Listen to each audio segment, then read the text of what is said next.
سیدنا صدیق کے بعد سیدنا عمر ہیں. ان کی جو حیثیت ہے چلی ہر شخص واقف ہے. فی الجملہ یہ کہا جا سکتا ہے کہ انہوں نے بین ہی وہی طرز عمل اختیار کیا جس کے آثار ہم نے سیدنا صدیق کے بارے میں پیش کر دی. میں اس کی تفصیلات آپ کے سامنے رکھتا ہوں. سب سے پہلی چیز کیا ہے؟ وہی کہ رسالت مآب صلی اللہ علیہ وسلم نے لکھنے سے روک دیا تھا. کیا یہ حکم ابدی تھا؟ میں نے عرض کیا کہ سیدنا صدیق نے اس کو اس طرح نہیں سمجھا. وہ یہ جانتے تھے کہ یہ سد ذریعہ کی ہدایت ہے. قرآن مجید کی حفاظت کو پیش نظر رکھ کر رسول اللہ صلی اللہ علیہ وسلم نے یہ فرمایا تھا. سیدنا عمر کا نقطہ نظر بھی یہی ہے. جس طرح وہاں ہم نے اس چیز سے استدلال کیا کہ سیدنا صدیق نے خود ایک مجموعہ ترتیب دیا، یہ اس بات کی دلیل ہے کہ وہ اس کو کوئی ابدی ممانعت نہیں سمجھتے تھے. یہی معاملہ سیدنا عمر کے بارے میں پیش آیا. یہ میں آپ کے سامنے جو روایت رکھ رہا ہوں یہ بہقی نے بھی نقل کی ہے، یہ تدریب الراوی میں بھی ہے، اس کے صفحہ 151 پر دیکھی جا سکتی ہے. میں اس کو الحدیث و محدثون سے پڑھ رہا ہوں. عروہ بن زبیر کی روایت ہے، وہ کہتے ہیں کہ ان عمر بن الخطاب ارادہ یکتب السنن. جس طرح سیدنا صدیق نے ارادہ کیا تھا کہ وہ رسالت مآب صلی اللہ علیہ وسلم کے طرز عمل کی روایتوں کو لکھ لیں، اسی طرح عمر رضی اللہ عنہ نے بھی ارادہ کیا کہ وہ بھی رسالت مآب صلی اللہ علیہ وسلم کی نسبت سے جو آپ کے طریقے، آپ کا طرز عمل روایت ہوا ہے اس کو لکھ لیں. فاستشار فی ذالک اصحاب رسول اللہ صلی اللہ علیہ وسلم. تو انہوں نے اپنے طریقے کے مطابق اس میں صحابہ سے مشورہ کیا. فاشاروا علیہ ان یکتبھا. تو انہوں نے یہی مشورہ دیا کہ یہ اچھی بات ہے، اس کو لکھ لینا چاہیے. اس سے یہ بات بھی واضح ہوئی کہ صحابہ میں خاص طور پر وہ لوگ جو مشورے میں آتے تھے، ظاہر ہے کہ وہ مسلمانوں کی قیادت تھی اس وقت، ان سب کا نقطہ نظر یہی تھا کہ یہ ممانعت ابدی نہیں ہے. قرآن مجید کی حفاظت کے پیش نظر رسالت مآب صلی اللہ علیہ وسلم نے احتیاط کی رائے دی تھی اور یہ ہدایت فرمائی تھی. اب چونکہ قرآن مجید کی آخری قرأت ہو گئی، وہ محفوظ ہو گیا، لوگوں کے ہاتھوں میں ہے، کسی التباس کا اندیشہ نہیں رہا. رسالت مآب کا زمانہ نہیں ہے کہ کوئی آدمی یہ کہے کہ میں نے آپ سے یہ سنا ہے، اس لیے اب اس میں کوئی حرج نہیں کہ یہ روایتیں لکھ لی جائیں. یعنی جو بھی اس وقت ذخیرہ موجود ہے اس کو اگر تدوین کے بعد ایک کتاب کی صورت یا کتابوں کی صورت دے دی جائے تو اس میں کوئی حرج کی بات نہیں ہوگی. فاشاروا علیہ ان یکتبھا. انہوں نے یہی مشورہ دیا. فاتفق عمر یستخیر اللہ فیہا. اب عمر اس پر مطمئن نہیں ہوئے، وہ استخارہ کرتے رہے. فاتفق عمر یستخیر اللہ فیہا شہرن. ایک مہینے تک استخارہ کرتے رہے. اچھا، یعنی اللہ سے دعا کرتے رہے کہ اگر یہ کوئی صحیح چیز ہے تو میرا دل اس پر مطمئن ہو جائے، اور اگر اس میں کوئی غلطی ہے تو وہ میرے سامنے آئے. تردد تھا انہیں بھی. تردد ظاہر ہے اس پہلو سے تھا کہ اگر قرآن مجید کے ساتھ یہ چیزیں تدوین پا کر کتابی صورت اختیار کر لیتی ہیں تو کیا کوئی التباس تو نہیں پیدا ہو جائے، کوئی خرابی تو نہیں ہوگی. وہ آگے بیان کریں گے اس کو کیا تردد ہے. اچھا، تو انہوں نے ایک مہینے تک استخارہ جاری رکھا. ثم اصبح یوما وقد عزم اللہ لہ. پھر ایک دن وہ بیدار ہوئے اور اللہ تعالیٰ نے ان کو ایک فیصلے تک پہنچا دیا تھا. فقال. انہوں نے فرمایا انی کنت اردت ان اکتب السنن. میں نے ارادہ کیا تھا کہ میں رسول اللہ صلی اللہ علیہ وسلم کے طریقوں کی یہ روایات سب لکھ لوں. وَإِنِّي ذَكَرْتُ قَوْمًا كَانُوا قَبْلَكُمْ كَتَبُوا كُتُبًا فَعَقَبُّوا عَلَيْهَا وَتَرَكُوا كِتَابَ اللَّهِ. لیکن پھر مجھے یہ خیال ہوا کہ وہ قوم پیش نظر رکھنی چاہیے جو تم سے پہلے تھی. انہوں نے بھی اسی طرح سے روایتوں کی کتابیں لکھ ڈالی، پھر انہی کے ہو کر رہ گئے اور اللہ کی کتاب کو انہوں نے پس سے پشت ڈال دی. تو یہاں دیکھیے ایک دوسرے پہلو سے وہ یہ خیال کر رہے ہیں کہ اگر کتاب اللہ کے ساتھ ایک اور کتاب ترتیب دے کے دے دی تو لوگ اسی کو پڑھیں گے. روایتوں میں ظاہر ہے لوگوں کی دلچسپی ہوتی ہے، اس میں قصے ہوتے ہیں، اس میں واقعات ہوتے ہیں، اس میں ظاہر ہے کہ کچھ مغازی کی داستان بھی ہوگی. لوگ ان کی طرف لپک پڑیں گے اور قرآن مجید کو پس پش ڈال دیں گے، اللہ کی کتاب کو۔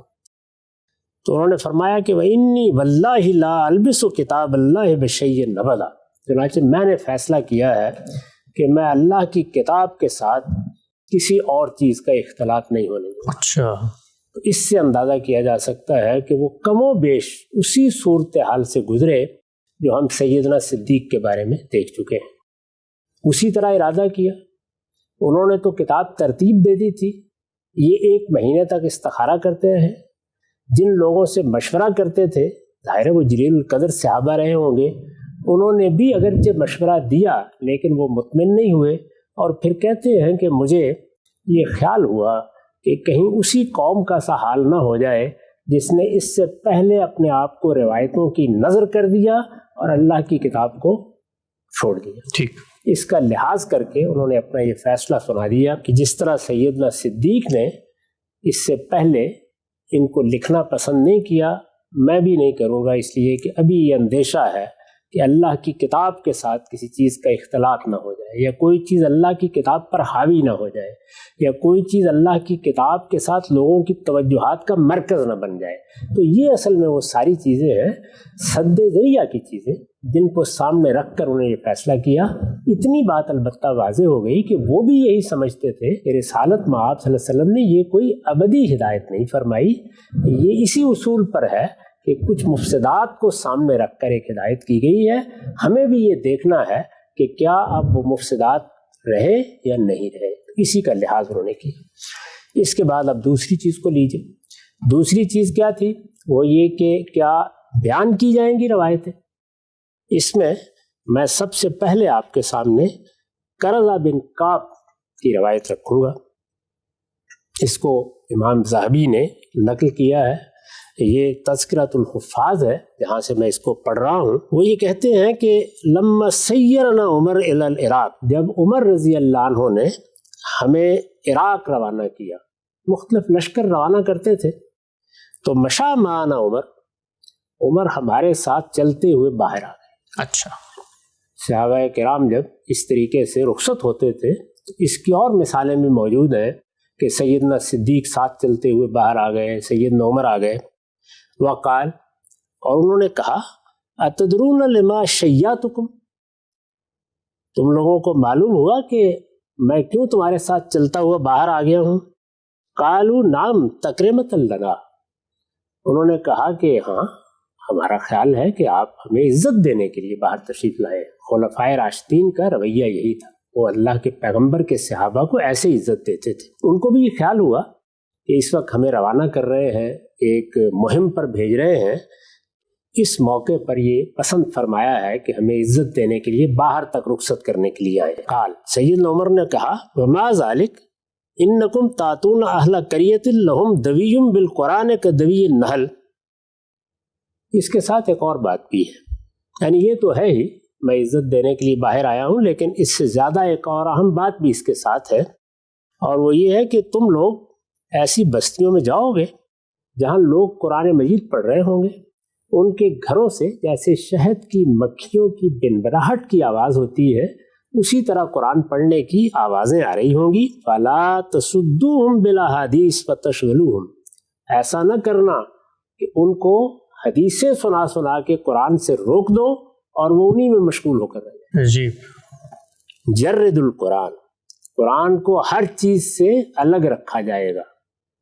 یہ ہدایت بعض اور روایتوں میں بھی انہی الفاظ میں بیان ہوئی ہے کہ قرآن مجید کے ساتھ کسی چیز کا اختلاط نہ ہونے پائے۔ اب ظاہر ہے کہ یہاں لکھنے میں اختلاط نہ ہونے پائے، پڑھنے میں اختلاط نہ ہونے پائے، توجہات کے ارتکاز میں اختلاط نہ ہونے پائے، سب پہلوؤں سے وہ کہتے ہیں کہ جرد القرآن وَأَقِلُّ الرِّوَایَةَ الرَّسُولِ اللہ، اور رسول اللہ سے کم روایت کرنا۔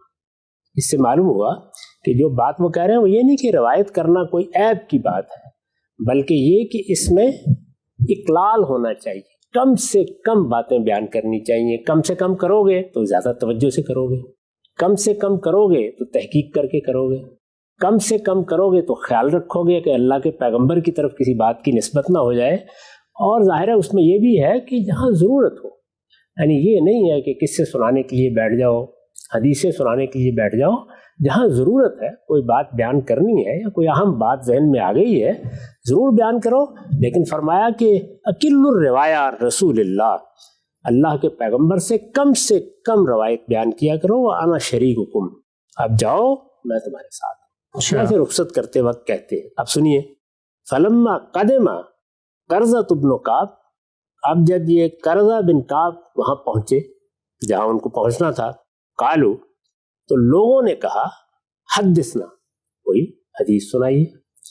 یہی لوگ پوچھتے تھے، رسول اللہ کے صحابہ ہو، آئے ہو، کوئی آپ کی بات سناؤ، ہم بھی ایسے ہی کریں گے، یہ بڑا فطری مطالبہ ہے، کوئی بات سناؤ، کوئی قصہ سناؤ۔ فقال، انہوں نے جواب دیا، نہانا عمر رضی اللہ عنہ، ہمیں عمر نے اس سے روک دیا، یعنی انہوں نے بھی اس معاملے میں یہی کیا کہ کم سے کم بیان کرو، اور یہ کہتے ہیں کہ پھر ہم نے ان کی ہدایت کے مطابق اس سے اجتناب ہی کیا۔ اس سے آپ اندازہ کر سکتے ہیں کہ اس معاملے میں ان کے رویے میں اور سیدنا صدیق کے رویے میں کوئی خاص فرق نہیں جی۔ اسی کے ایک اور پہلو کو دیکھیے کہ وہ اس میں کتنی سختی کرتے تھے۔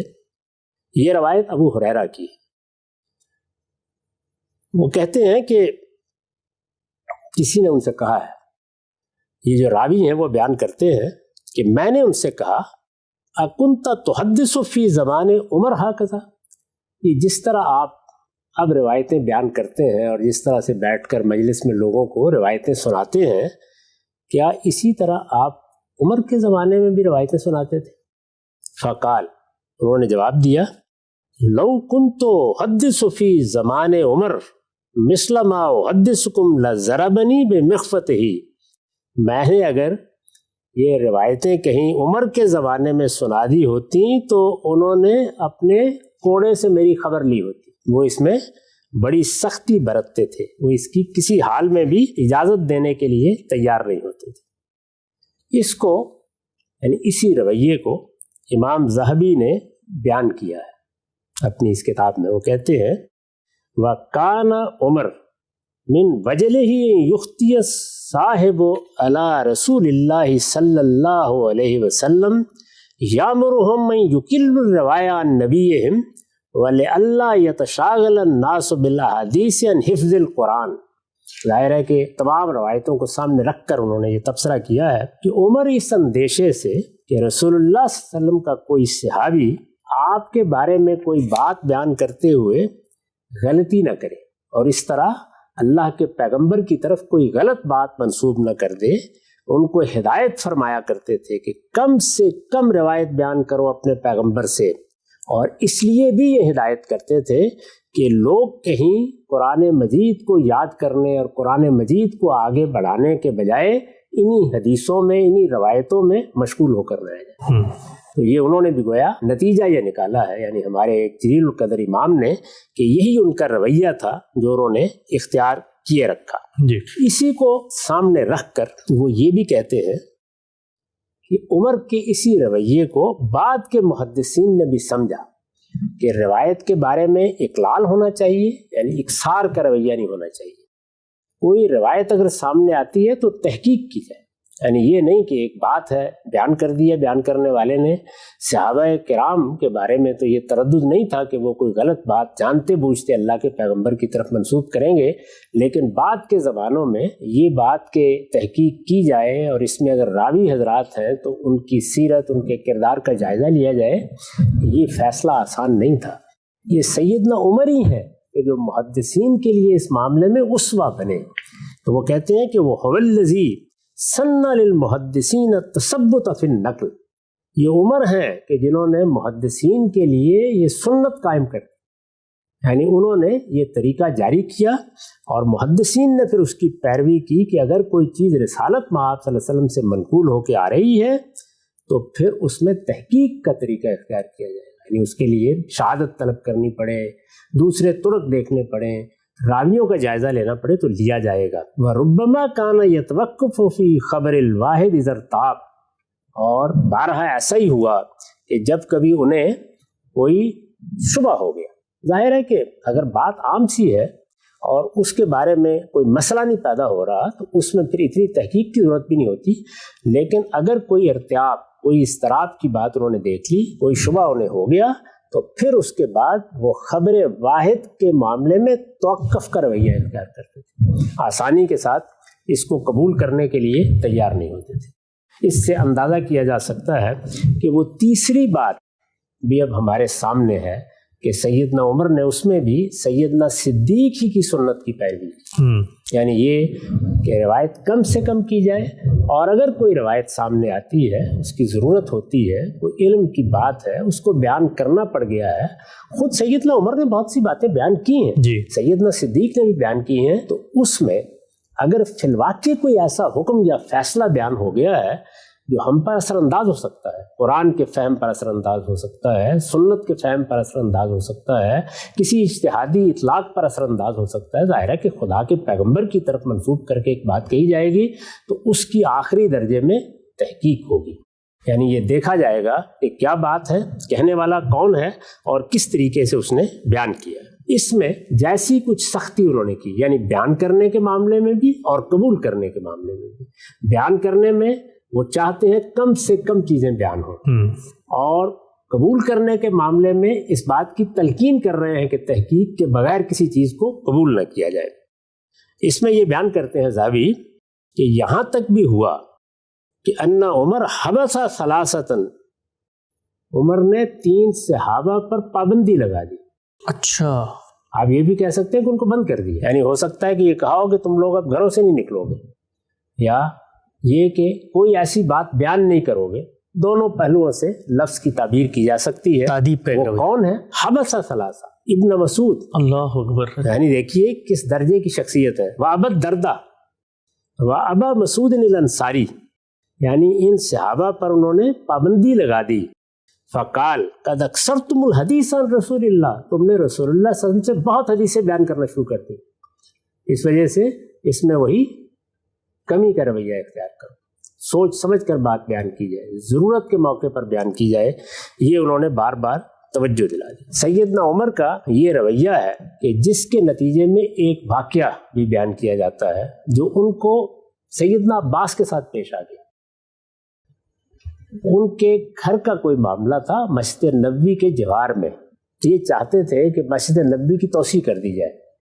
انہوں نے رسول اللہ صلی اللہ علیہ وسلم کی روایت سنا دی اپنے گھر کے بارے میں، تو انہوں نے فرمایا کہ کوئی اور آدمی ہے جو اس کی گواہی دے سکے۔ اب سیدنا عباس رسول اللہ صلی اللہ علیہ وسلم کے عم محترم ہیں، پھر یہی نہیں ہے، خود سیدنا عمر ان کے لیے بڑے غیر معمولی جذبات رکھتے تھے، رسالت مآب صلی اللہ علیہ وسلم بھی ان کی بڑی قدر افزائی فرماتے تھے۔ ایک موقع پر ہمیں معلوم ہے کہ سیدنا عمر دعا کے لیے یہ کہتے ہیں کہ ان کی طرف ہم رجوع کرتے ہیں، رسالت مآب صلی اللہ علیہ وسلم کے حین حیات ہم آپ کی طرف رجوع کرتے تھے، اب آپ کے چچا کی طرف رجوع کرتے ہیں۔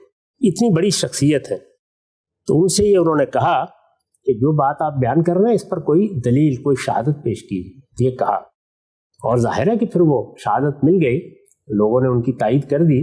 اس موقع پر انہوں نے معذرت کی اور یہ کہا کہ میرے پیش نظر ہرگز یہ بات نہیں تھی کہ میں آپ کو کوئی متہم ٹھہرا رہا ہوں، بلکہ وَلَكِنِّي أَحْبَبْتُ أَنْ أَتَثَبَّتَ، میرے پیش نظر صرف یہی تھا، اور میں اسی کو پسند کرتا ہوں کہ تحقیق کے بغیر رسالت مآب صلی اللہ علیہ وسلم کی نسبت سے کوئی چیز قبول نہ کی، پہلے دیکھا جائے بات کیا ہے، دیکھا جائے کس معاملے میں ہے، دیکھا جائے کون بیان کر رہا ہے، اور پھر بھی اگر کوئی دوسرا گواہ طلب کرنا پیش نظر ہو تو اس میں بھی کوئی حرج کی بات نہیں ہے۔ یہی چیزیں ہیں جن کو سامنے رکھ کر میں نے اس کی تحقیق کرنا پسند کیا۔ سیدنا عمر کی پوری زندگی میں اس سے مختلف کوئی چیز ہمیں نہیں ملتی، ٹھیک، یعنی تینوں چیزوں کا خلاصہ کر لیجئے، کتابت کے بارے میں روایتیں لکھی جائیں، ایک کتاب کی صورت میں ان کی تدوین کر دی جائے، اس میں انہوں نے بالکل وہی طریقہ اختیار کیا جو سیدنا صدیق کا تھا، ارادہ کیا، یہ چاہا کہ یہ روایتیں لکھ کر یہ ساری تاریخ محفوظ کر دی جائے، صحابہ سے بھی مشورہ کیا، لیکن پھر استخارہ کرنے کے بعد اور 1 مہینے تک استخارہ کرنے کے بعد آخری فیصلہ یہ کیا کہ میں ایسا نہیں کروں گا۔ روایتیں بیان کرنے والوں کو بار بار توجہ دلائی کہ وہ کم سے کم روایت بیان کریں، کم سے کم یعنی ضرورت کے موقع پر، جب ناگزیر ہو جائے، اگر کسی چیز کو بیان کرنا پڑے تو پوری تحقیق کے ساتھ بیان کریں اور کوشش کریں کہ باتیں سنانا اور مجلس لگا کے بیٹھ جانا اور روایتیں بیان کرنا اور قصے سنانا یہ ہمارا طریقہ نہ ہو۔ وہ اس معاملے میں بہت محتاط رہے کہ کہیں قرآن کے ساتھ کوئی اختلاط نہ ہو جائے، لوگ قرآن کو پس پش نہ ڈال دیں، قرآن کو چھوڑ کر ان چیزوں میں مشغول نہ ہو جائے۔ یہ سارے پہلو سامنے رکھ کر وہ بار بار لوگوں کو توجہ دلاتے رہے۔ کوئی بات بیان کی گئی تو اس کے معاملے میں وہی تثبت کا رویہ، تحقیق کریں گے، دیکھیں گے، جانیں گے، اور اگر کوئی غیر معمولی بات ہوگی تو اس پر گواہ بھی طلب کریں گے، اور صحابہ کرام سے گواہ طلب کر لیں گے، جیسے کہ سیدنا صدیق نے بھی گواہ طلب کی۔ سیدنا عمر کا طرز عمل یہ ہے، میں نے جیسے کہ ابتدا میں عرض کیا تھا، اس میں اور سیدنا صدیق کے طرز عمل میں سرے منہ کوئی فرق نہیں ہے۔ ٹھیک۔ اس کے بعد دو خلفائے راشدین یعنی سیدنا عثمان اور سیدنا علی باقی رہ جاتے ہیں۔ ان کے بارے میں ہمیں یہ معلوم ہوتا ہے کہ جہاں تک کتابت کا تعلق ہے انہوں نے بھی اس سے ہٹ کر کوئی اقدام نہیں کیا، بلکہ وہ بعد کے خلفاء نے بھی حدیثوں کے لکھنے کے معاملے میں ریاست کی سطح پر یا خلفاء کی سطح پر کسی نوعیت کا کوئی اہتمام کرنے سے اعراض کیا، یعنی کوئی اہتمام نہیں کیا اس طرح کا۔ تو پہلے معاملے میں تو یہ معلوم ہوتا ہے کہ جو طرز عمل شیخین کا تھا، صدیق و فاروق رضی اللہ عنہما کا تھا، وہی طرز عمل باقی خلفاء کا بھی رہا، یعنی خلفائے راشدین وہ بھی اسی طریقے پر رہے اور بعد کے خلفاء بھی اسی طریقے پر گامزن رہے۔ دوسری چیز یعنی روایت کو بیان کرنا، یہ صاف معلوم ہوتا ہے کہ اس میں وہ سختی برقرار نہیں رہی، یعنی سیدنا عمر کے بعد پھر پیش نظر یہ بھی ہوگا کہ جو چیزیں بیان ہونی ہیں وہ بیان ہو گئی ہیں، اب کوئی خاص اندیشہ نہیں ہے، ہمیں اس کے کوئی آثار نہیں ملتے کہ اس طرح انہوں نے لوگوں کو تنبیہ کی ہو یا سختی کی ہو اس معاملے میں، بلکہ ایک روایت سے یہ واضح ہو جاتا ہے کہ جو سختی سیدنا عمر کے زمانے تک روا رکھی گئی آہستہ آہستہ وہ نرمی میں تبدیل ہو گئی۔ اچھا، میں وہ روایت بھی آپ کے سامنے رکھ دیتا ہوں۔ یہ روایت امام ذہبی نے اسی تذکرۃ الحفاظ میں نقل کی ہے۔